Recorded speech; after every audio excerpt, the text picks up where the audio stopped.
السلام عليكم عشرة waxaan ku baran doonaa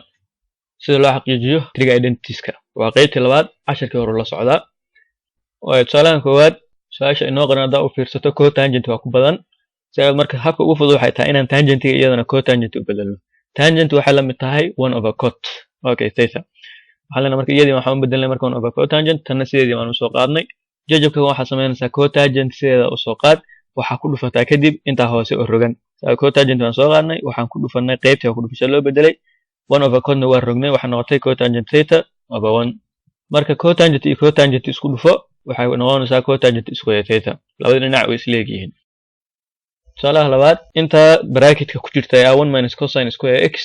waa identity way waxaan kala soo bixi karnaa fataaga identity-yadii 1 minus cosine square x waxay la ekaan jirtay sin square x sabab marka inta tan bracket ku jirto idil waxay isu bedelaysaa sin square x tan sideeda u soo qaad tan waxaan u bedelnay waa rognay maxaa yeelay cosecant 1 over sin way square uma raacay sin square x isla saar halka waxa ku soo haray 1 labada dhinac way isla leeyihiin tusaalahan saddexaad factorization ma ku sameynaa aljabrada waxa ku soo baratay marka hadii tusaalahan lagu qoro x to the power 4 minus 1 in la eg tahay adoo isku dhuftay waa maxay labada qaybood oo kale hadii marka aan kala rogno aan ka dhigno 1 minus x to the power 4 maxay noqonaysaa kaliya qiimihii 1 ka baa hore soo maray waa adoo yiri 1 minus x square times 1 plus x square tanna sidoo kale qaabkaas kale u qorantaa waxay u qorantaa sida 1 minus x to the power 4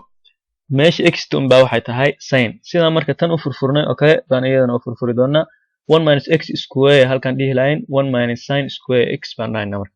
halka goorta maraysa marka qaybta tan 1 minus sin square x waa identity way fataaga identity kala soo bax 1 minus sin square x waxay la eg tahay cosine square x ku bedel marka cosine square x qaybta dambe ee ah sin square x iyaduna waa identity kale way sin square x iyaduna waxay la ekaan jirtay fataaga identity goorta eegto 1 minus cosine square x ku bedel iyadana qaybta sin square x waxa ku bedeshaa 1 minus cosine square x 1 iyo 1 kan isku dar halkaas 2 noqonaysa cosine square x waxa ku dhufataa inta bracket ku jirto idil 2 hadaan ku dhufano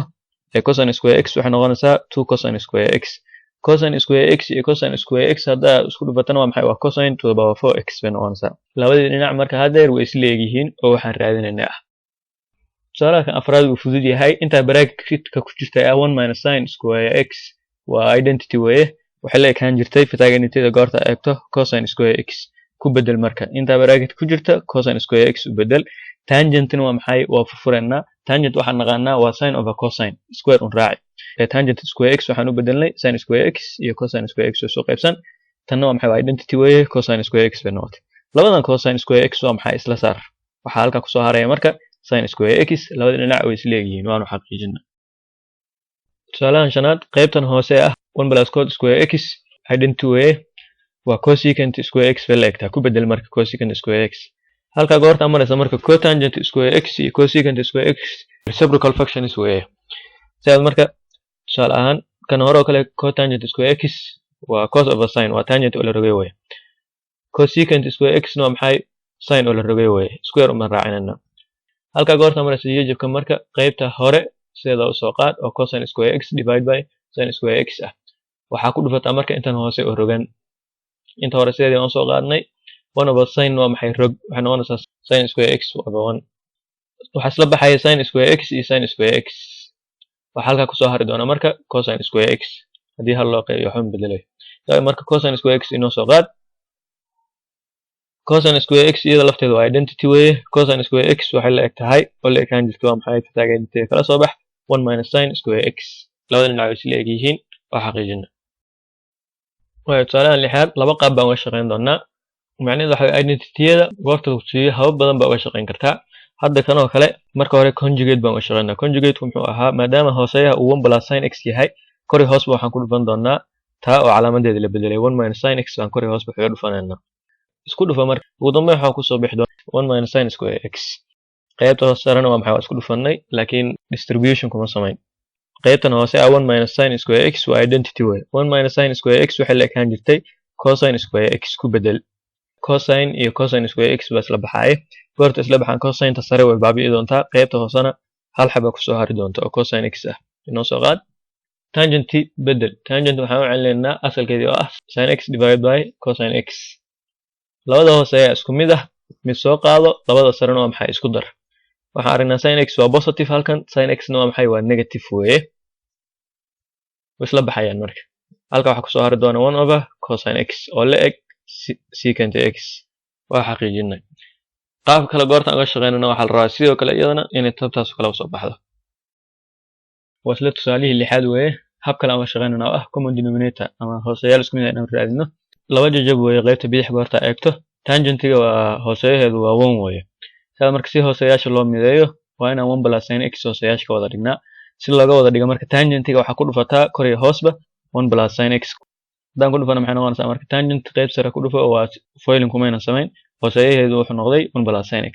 haddana marka labadii hooseeyo waa mideynay mid soo qaado marka inta sarena waa maxay isku soo dardar foiling ku samee ama distribution oo inta bracketka ku jirta tangent x ku dhufo hadaa tangent x 1 ku dhufato waa tangent x hadaa sin x ku dhufatana waa maxay waa tangent x sin x weeye tangent meel walba ku aragto waxa u bedeshaa sin over cosine tangent labadii tangent waxaan bedelnay sin x iyo cosine x soo qaybsan saddex qaybood bay ka koobantahay ama saddex tibix saddexda taam ama saddexda qaybood waa maxay waa saddexda qaybood ee balasta ay u dhaxayso qaybtan dhexda ku jirtana waa hal taam ama hal tibix waa hal qayb isla socoto weeye haddaan fiirsano marka labada qayb hore hooseyaashoodu waa cos x weeye laakiin qaybta dambe cosine x hooseeyadeedu waa 1 sababtoo ah in hooseyaasha la mideeyo hadana si hooseyaasha loo mideeyo waa in cosine x laga wada dhigaa hooseyaasha sababtoo cosine x tan u dambaysa kor iyo hoos waxa kaga dhufataa cosine x ay ka shaqeeyay marka sin x tan iyo sin x tan way isku dhici doonaan sin x square sin square x bay noqon doontaa tanna cosine square x divided by cosine x bay noqonaysaa hooseyaashii waa isku mid ah mid soo qaado qaybta tan dambe ee sin square x plus cosine square x waa identity way intaas waxay la eg tahay 1 marka 1 ku bedel kuwa kalena waa maxay sidooda u soo qaad waa jajabka waxa sameeyay qaybtiisa hore sin x plus 1 over cosine x sidooda u soo qaad calaamada qaybta ku dhufasho u bedel kadib waxa ku dhufataa 1 plus sin x oo la rogay rogaalkeeda ku dhufo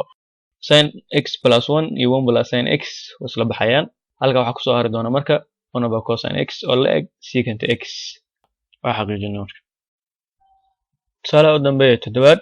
secant iyo tangent x labada waxaan bedeli doonaa asalkooda secant wax kale ma aha waa kan 1 over cos weeye tangent una waa sin x over cosine x weeye labada hoose ayaa isku mid ah marka labada hoose mid baan ka soo qaadanay halka goorta mareynaysa marka waxaan rabnaa inaan sameyno identity si identity u sameyno marka cosine square x haddaan halkan ka dhigno identity ay noo sameysmaysa marka kor iyo hoos waxa ku dhufataa cosine x halka hoose waxa noqonaysaa cosine square x tanna sidii aan ugu dhufanay cosine square x marka waa identity weeye fataga identity ka mid ah cosine square x waxay la ekaan jirtay 1 minus sin square x ku bedel marka 1 minus sin square x marka tira marka inoo soo qaad inta 1 minus sin square x factorization baan ku sameyn karnaa waa furfuri karnaa waxay noqonaysaa 1 minus sin x iyo 1 plus sin x oo isku dhufsan waxa isla baxaya marka 1 plus sin x tan sare iyo 1 plus sin x tan hoose kor waxa ku soo hari doona marka cosine x loo qeybiyo waa maxay 1 minus sin x sabab marka labada dhinac isla eegin waa xaqiijinay hada wabillahi at-tawfiq